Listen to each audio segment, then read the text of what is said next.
Well, hello! I didn't see you come in. You just caught me reading a book, which I do all the time, straight out of the shower, while wearing this ridiculous bathrobe. Oh, I'm sorry, where are my manners? You probably won't recognize me without having the hood up. Virtually all of the videos on my channel I record with this hood up while preaching to you that you should have high self-esteem for reasons that have absolutely nothing to do with my crushing fear of letting you see that I in fact have hideously deformed ears. My name's Hamza, and I wanted to open today's video by reflecting on the ways in which women are in fact superior to men. But I could only think of one, so it's not exactly going to be a top 10 list now, is it? Women, we have so much to teach them. They learn from men, they learn for men. They become better people for the man that they love. Now, I am not talking about your average run-of-the-mill cosmopolitan life advice here. No. What those women's magazines like to talk about are the earliest stages of a woman's sexual development. When she thinks to herself, what kind of woman do I have to become in order to attract, in order to seduce, in order to marry and retain for a lifetime a certain kind of man? What women are clever at is this. They progress from the pursuit of a type of man to falling in love with a particular man. And for that man, with that man, they will become a better woman. Men do not listen to women. Men do not learn from women. Men do not ever, in this way, evolve or advance. The difference is this. Women want men. This is why it is so goddamn hard to earn a living selling them self-help books. If you only want one man, one good man to get married with and settle down, the number of books I can sell you, the number of YouTube videos I can monetize is really quite finite. Now, isn't it? But men do not want a woman. They do not want a good woman. They do not want to be married to a good woman. What men want is pussy. Now, what is the difference? What is the difference between the pursuit of a woman and pussy? Men don't learn from pussy. They can only learn from listening to, from loving, from living with, from respecting a particular woman and being willing to change, to adapt, to learn new things, to challenge their own misconceptions, their own ignorance, to expand their mind perhaps even with books. To do these things for a particular woman in their life. But each woman is merely an obstacle to the next in a never-ending cycle of the pursuit of pussy. The reason why I can make so much money selling you one book after another, monetizing one YouTube video after another, is that the horizon of your desires as a man is simultaneously infinite and shallow. You don't learn from women and you don't listen to women because you don't really want women. What you want is pussy. And you will only work towards your own self-improvement, towards making yourself, in some sense, a nobler, better, profounder, or at least more muscular, more hairy, more beautiful, more attractive man. Not for the sake of particular women, but for nameless, faceless, fungible, interchangeable pussy. And that's why I'm getting rich off of your ignorant ass. In this video, you're gonna hear from an arrogant, cocky motherfucker. I'm not gonna filter myself to protect your feelings. Chances are, if you're in my age group, if you're part of my generation of men, you are weak. The problem is, I've known about this for so long that I'm not getting anywhere, I'm not making progress. Like, even if I was just progressing gradually in the gym, that would have been okay, but like, I'm not getting anywhere. Like, once I had accepted that I was never going to be wanted by any girl in my current condition, that nothing more was going to happen, that I had nothing left in life in this state. I had hoped that that was finally enough to dig myself out of this hole and to make use of every moment to make progress. One of the most common comments is this advice, this self-improvement advice wouldn't work for a 5'2" Indian janitor. Like, I'm telling guys, okay, if you build your dream body, you'll start attracting more women. Of course you will. But they'll say, oh no, it doesn't work for the 5'2" Indian janitor. The reality is that very few people actually make it to the aesthetic, shredded, looks maxed kind of goal physique. Most people don't make it. Obviously, I am here like late September. It's almost October and nothing's really happening. I look the same as I always do. I mean, what's the difference? À-bas-le-ciel has like 2,400 videos, I think.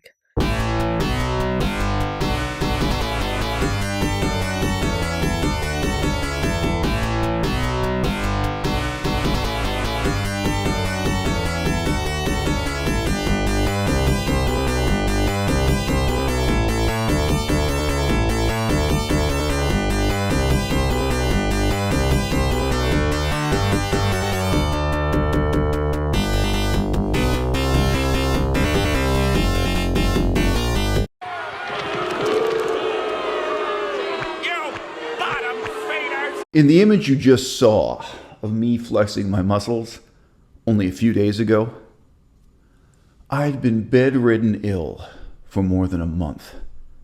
I was both injured and sick when I came back from Thailand. I didn't really realize how sick I was, how sick I was going to get, how long it was going to be that I would have no exercise at all. Yesterday, I did 300 push-ups on my knuckles. And when I say push-ups, I don't just mean what you think of as push-ups. In terms of 200 push-ups a day, this is it. I put my feet on the metal bar, and then I can have my fists on the bench.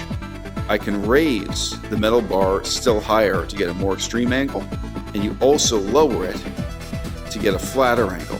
It's not one or the other, it's both. You want to go through many positions. But if you really want to ramp it up, I can also choose to place my fists on the floor, right? Having my knuckles straight on the floor instead of being on the bench. You also work through having your hands closer together. Now, I do actually use my knuckles, not my flat hand. And having them further apart, having them higher up relative to your shoulders, lower down relative to your midsection. When you mix it up in all those ways, the altitude and all those other factors, you get one hell of a workout out of 200 push-ups. I do not think of myself as genetically gifted, but I do not think of myself as genetically cursed either. I could never be a professional bodybuilder. I would never want to be a professional bodybuilder. I could never be a professional basketball player, and I do not want to be a professional basketball player. But I'll tell you this, I am in my mid-40s, and in the space of 6 days, I went from 0 to 300 push-ups per day. I went from bedridden ill, unable to even take a 30-minute walk. I was able to walk to the bathroom, not able to go for a stroll downtown. That sick, that injured.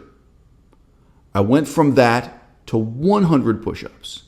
Then just 2 days later, 200 push-ups.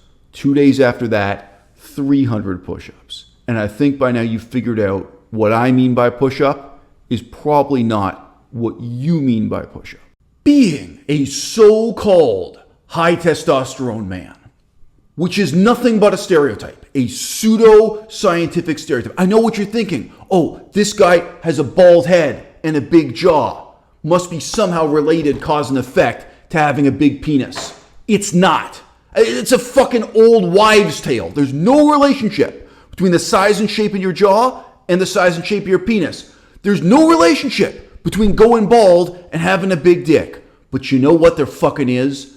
There is the fucking anguish of living with a level of energy and intensity that nobody else around you has. This energy, this initiative, this ambition I have in life, I did not choose to put it into becoming an athlete. I didn't choose to put it into becoming a soldier or a warrior or some shit. I also didn't choose to put it into seducing women.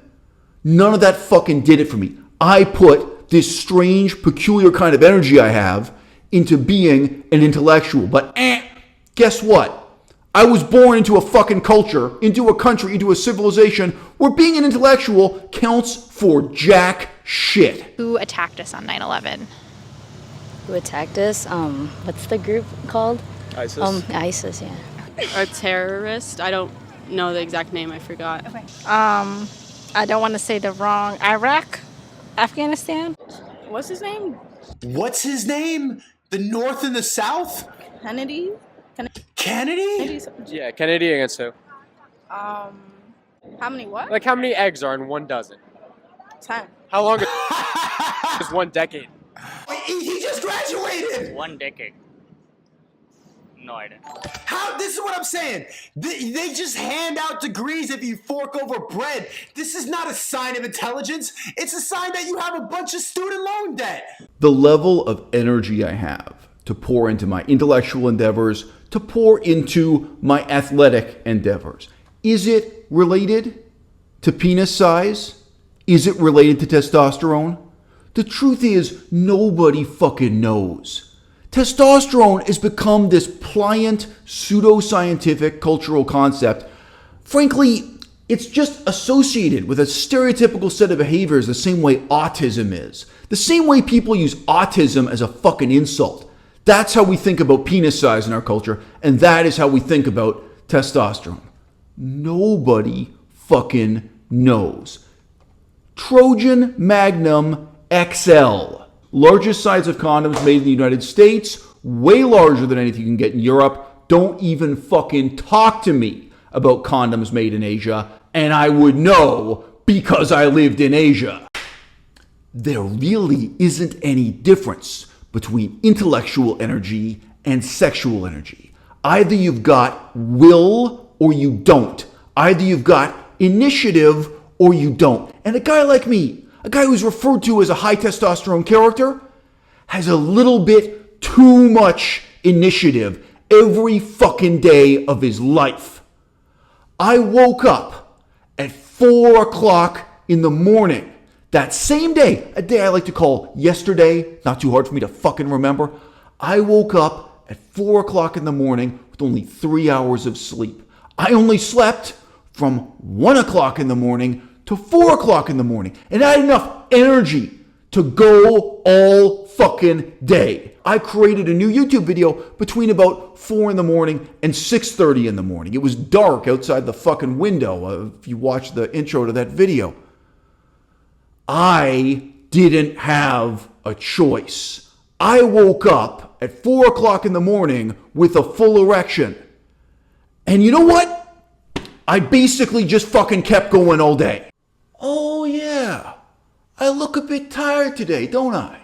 Did you notice that? Why do you think that is? Oh, just yesterday, only 3 hours of sleep, 300 push-ups at the gym, that whole fucking anecdote. What do you think?